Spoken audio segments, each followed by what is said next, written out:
Bom, em primeiro lugar, nós estamos agradecidos na Bolsa Turco a dona man para 2022 nós temos em marcha adaptar.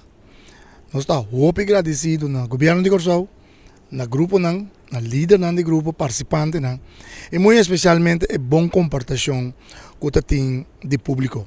Porque a reunião é motivação que nós temos interno, reunião interna vai hopi bom, hopi positivo, e líder não maneira costume estar assim best. Então nós estamos muito agradecidos então nós conta que seja a próxima década. Sim, é a maneira que nós trabalhamos juntos internamente com a líder, pero também com a comissão que lanta fora do grupo a dar um êxito. Então nós vamos seguir com ele.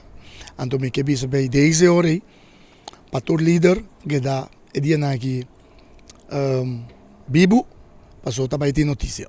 Esse é exatamente nós estamos trabalhando riba dia, esse é uma bisa ora para líder que dá riba scarpi, anto portar muito bem dengan dia nango também bini, lo tem notícia para você. Nós sabemos se for depois de já domingo mês, que esse não está excluído, que lo por bem adentro, pero naturalmente podemos ter um espaço no governo para que seja possível e lá que nós pensa que o coisa é positivo, anto no momento que se bem adentro oficial, nós estamos casali. No, 2023 nós estamos back na norma normal, então nós estamos zorro para fora de agosto, nós temos coisas claras, nós estamos começando a preparar para 2023, pois para 2023 praticamente a coisa vai normal maneira acostumada.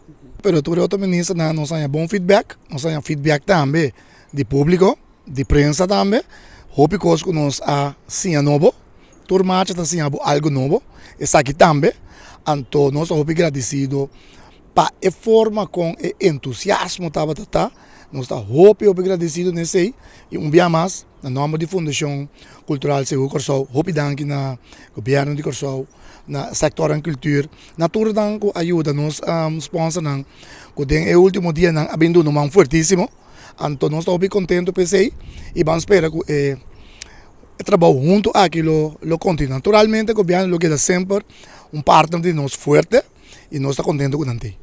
Senhor Juaniva Machado, danke. Danke na abo, me agradecer Boso, muito especial, Boso canal e Boso programa que sempre está al tanto e sempre está pendiente de seu desenvolvimento e nós espera de que dá conta que está aqui também para ainda nos dilante.